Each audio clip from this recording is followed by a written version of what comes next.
Il court, il marche sur les chemins de Bretagne en autosuffisance, parfois il dort chez l'habitant, afin de récolter des dons pour l'association Handichien.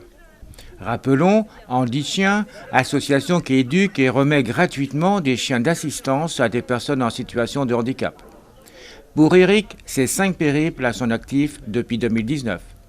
En 2022, départ le 9 avril depuis la pointe Saint-Mathieu dans le Finistère, ensuite Quimperlé, Vannes, Redon, Nantes et Centre Leclerc de Clisson, partenaire de Handichien.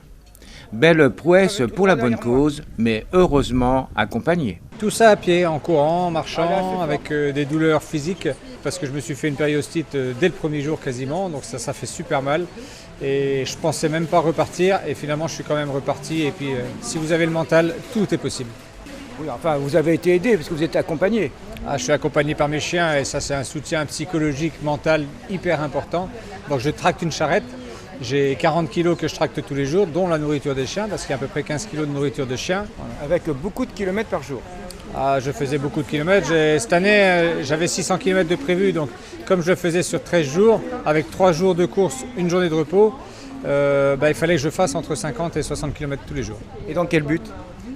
Le but. Dans quel but je faisais ça ? Donc, la première chose, moi je suis un handicapé de la route, donc j'ai 35% d'incapacité permanente et je veux prouver aux gens qu'on est capable de faire des défis un peu exceptionnels. Et donc je trouvais que c'était un défi qui était assez marquant, parce que j'en ai marre d'entendre les gens qui se plaignent tout le temps d'un rhume de cheveux et puis qui prennent 3 semaines d'arrêt. Et donc du coup je pense que j'ai prouvé qu'on était capable de se dépasser si on a du mental et qu'on le veut. Et est venu se greffer l'association Handichien, donc dans le but de récupérer des fonds pour financer un chien. Mon travail, moi, commence au mois de janvier jusqu'à mon périple, parce que pendant mon périple, je suis dans une bulle, donc je ne fais plus de recherche d'argent. Donc depuis le mois de janvier, donc, je vais voir les entreprises, je vais voir les particuliers, je vais voir des copains, des amis qui me donnent de l'argent, qui sont des mécènes, on appelle ça des mécènes, pas des sponsors. Et donc tout l'argent qui est donné est reversé en totalité à Handichien. Chaque entreprise qui m'a donné un chèque d'un certain montant, donc le défalque de ses charges, et en plus ils ont droit à une exonération d'impôts, donc c'est tout bénéfice pour eux. Et donc là j'avais prévu de ramener 3 000 €, parce qu'il me manquait justement 3 000 € pour financer un chien, parce que sur les autres parcours j'avais ramené 14 000 €, et un chien coûtant 17 000 €, moins 14 000 €, il manquait 3 000.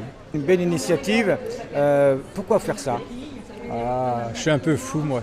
Je suis un peu fou parce qu'effectivement partir sur des projets comme ça c'est un peu fou, parce que physiquement ça prend quand même sur la couenne, quand même c'est très physique. Mais j'aime bien les challenges, j'aime bien les défis et il faut surtout pas me provoquer. Le jour où on m'a dit t'es capable de faire le canal de Nantes-Brest ? Ouais, je suis capable. T'as qu'à le faire. J'y suis allé et c'est comme ça que c'est parti. Et puis de fil en aiguille, comme je savais que à chaque fois que je rapporte de l'argent ça sert pour un bénéficiaire, c'est-à-dire un bénéficiaire d'un chien. Là, j'ai pu voir, j'ai dormi chez des bénéficiaires, donc un petit jeune qui s'appelle Pierre, qui a reçu son chien au mois de janvier. Quand vous voyez ce que j'ai fait, vous savez que finalement, ça sert à quelque chose. Voilà. Et par contre, au niveau quand même physique, vous êtes en très bonne forme physique, oui. Mais vous êtes quand même un vrai sportif. Ouais, d'origine, Alors, quand j'ai eu mon accident, j'avais 17 ans, c'était un gros accident de camion où il y a eu 5 morts ce jour-là, j'aurais dû mourir. Et quand j'ai été opéré de la colonne vertébrale, mon chirurgien m'a dit en sortant, c'était 6 mois après, il m'a dit « Vous ne pourrez plus faire de sport, monsieur Auchard. » Il ne faut pas me dire ça, moi. Et du coup, à chaque fois que je finis un périple, je fais un bras d'honneur qui lui est attribué. Il y en a quelques-uns qui savent ce que ça veut dire. Et en fait, ça lui est remercié en disant que finalement, je suis capable de faire encore du sport aujourd'hui. Et en fait, je suis marathonien, donc j'en suis à mon 11e marathon. Et une préparation comme ça, c'est une préparation qui dure 6 mois à peu près, mais je me connais maintenant. Donc je connais mes limites aussi. Et j'ai beaucoup de cachets, malheureusement, des antidouleurs, anti-inflammatoires que je prends malheureusement tous les jours. Mais c'est ce qui me permet de vivre au quotidien. Et je préfère vivre avec des cachets et faire ce que j'aime bien, plutôt que de rester dans un fauteuil devant la télévision. Alors, un dernier conseil pour les gens qui hésiteraient. N'hésitez pas à aller au bout de vos rêves, surtout aller au bout de vos rêves.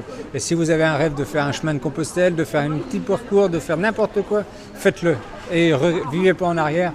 Au moins, vous l'aurez essayé. Si vous ne pouvez pas y arriver jusqu'au bout, vous n'arrivez pas jusqu'au bout, mais au moins vous aurez essayé. Mais il faut faire ses rêves et pas les laisser derrière. Handichien, c'est 500 bénévoles, 2500 chiens d'assistance remis, 4 centres d'éducation labellisés et 1 centre de formation spécialisé. Pour aider Handichien, direction www.handichien.org.